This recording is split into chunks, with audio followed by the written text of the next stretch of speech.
People know Julius Caesar as a great military leader of the Roman Republic. Yet we've had many of these throughout history. So what makes Caesar so special? Could it be his skills as a general? Could it be his impact on transforming the Roman Republic into the Roman Empire? Or could it be his legacy of introducing Roman influence on the Western world, which is still evident in society today?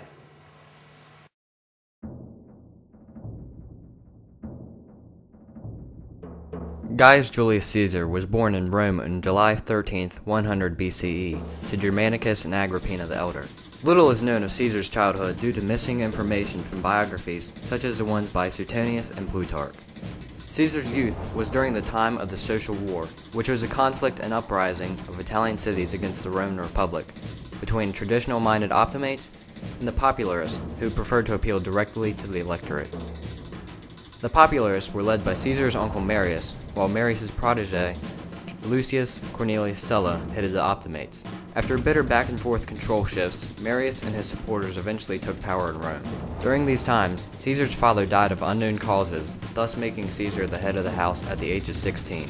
Sulla returned to then take Rome at the Battle of the Colline Gate and appointed himself dictator. Being a supporter of Marius, Julius was stripped of his inheritance. Caesar's mother's family stepped in and disallowed Sulla's threats on Caesar. Shortly after, Caesar joined the army under Marcus Meniscus Thermus, quickly winning the honorable civic crown for his acts in the siege of Mytilene. Caesar was called back to action to stop an invasion from Pontus. He then served as an officer under Crassus in the conflict against the former slave Spartacus. After becoming a quaestor in the Senate, Caesar went to serve in Hispania, where it is rumored that Julius groveled at a statue of Alexander the Great, because Alexander, at Caesar's current age, had already conquered the world.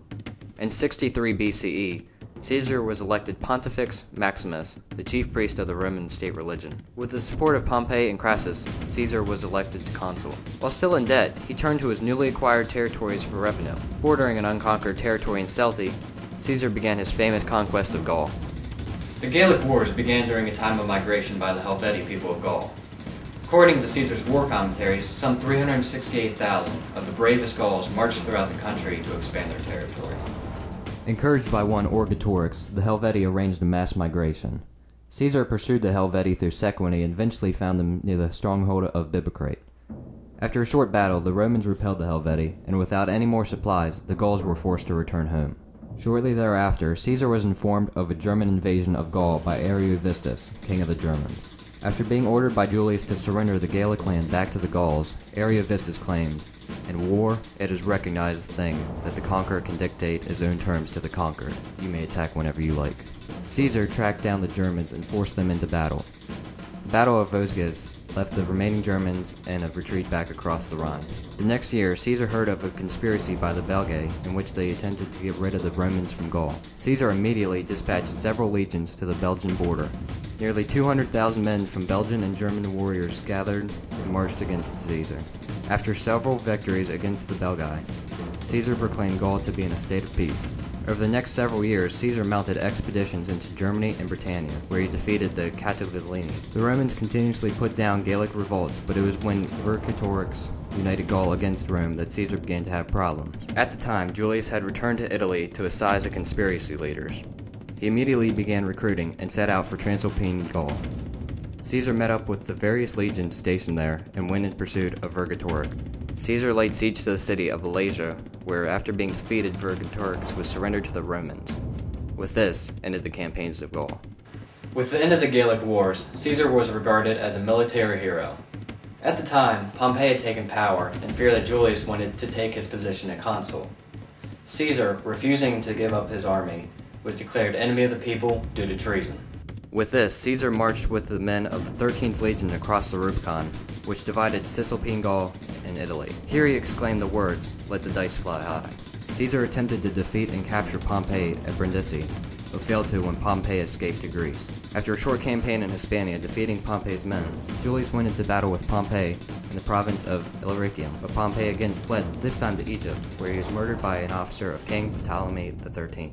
It was during the escape of Pompey that Caesar was appointed dictator, where after 11 days he resigned to be elected to a second term at consul. Caesar became engaged in several smaller conflicts after the death of Pompey. While he was in Egypt, Julius involved himself in the Alexandrian Civil War after he was shown the head of Pompey by a chamberlain of Ptolemy. Caesar sided with Cleopatra, the mother of his only known biological son, and helped her become sole ruler of Egypt. While campaigning in Africa, several mutinies arose in Rome, notably one led by a man named Pharnacus II of Pontus. Caesar approached Pharnacus and routed his cavalry in the Battle of Zela. Due to his victory being so swift, it was here that Caesar announced, Veni, Vidi, Vici. I came, I saw, I conquered. Caesar then turned his attention to several rebellious legions. When he finally addressed them, he discharged them as soldiers and used a sort of reverse psychology to enlist 4 legions to be taken back to Africa in order to pursue the followers and sons of Pompey. In the aftermath of the conflicts, Caesar began receiving honors and recognition by the Senate. He immediately dedicated himself and his wealth into Rome, making plans that involved building roads, aqueducts, and restoring public structures. Caesar focused his attention on revitalizing the Roman economy by dealing with the vast amount of debt that Rome faced after the wars. Without plundering money out of the wealthy, he was able to limit the amount of money a citizen could hold and assured loaners of their repayment, thus reforming the economy. Caesar then resettled as many as 80,000 people, including about 15,000 of his veteran soldiers, to new homes and land. Rome was in need of help. Caesar responded to the urban problems by reducing the civil code to the most essential statutes and increasing the number of senators. Caesar was making numerous key adjustments to Rome that revitalized the city and even the Republic itself. In 54 BCE, he began to expand upon the Forum Romanum. He became more and more dedicated to the project, and with the construction of a temple dedicated to himself, the Forum was to be called the Forum of Caesar. Besides a meeting place for the Senate, as well as a place for business, the Forum housed the great Temple of Venus Genitrix, dedicated by Caesar to the Roman goddess. Around this time, Caesar began receiving large numbers of honors, such as dictator and father of the country. Whether it was due to arrogance or simple misunderstanding, Caesar began refusing these titles, and some say overextended his power. A moment was recorded when Caesar's supporters called him Rex, the Latin word for king. Caesar replied with, I am Caesar, not Rex, perhaps meaning that he placed himself above a king. He then refused a crown from Mark Antony and set it aside for a sacrifice to Jupiter. On the Ides of March, March 15th, Caesar awoke to his panic-stricken wife, Calpurnia. She had seen in a dream of a danger in Caesar's future. His close friend, Decimus Brutus, came and persuaded Caesar to come, claiming his wife's nightmares were silly, and the Senate would reward him as king of all Rome outside of Italy. Caesar arrived at Pompey's theater. He received a fake petition from Tullius Cimber, who, after Caesar began to read it, pulled on Julius's robe, which was a signal to attack. Caesar was then viciously stabbed by 60 Senate members, a total of 23 times, including a lethal stab to his chest. Julius Caesar will forever be known as a great military leader, whom is revered as a great tactician and skillful general. His actions during the Social, Gallic, and Civil Wars have gone on to influence future leaders such as Napoleon Bonaparte and Franklin D. Roosevelt, both in their tactics and ideology. One of the most famous quotes by Roosevelt, "We have nothing to fear but fear itself," was actually spoken by Caesar in reference to his wife who warned him of his impending death. Napoleon, gaining power in a much similar way as Caesar, is also known for his brilliance in reform. Author Suzanne Cross states, "Even Napoleon was, in his own quest for glory, an imitator and admirer of the great original, Caesar." The Julian calendar that Caesar introduced is very close to the Gregorian calendar that we use today.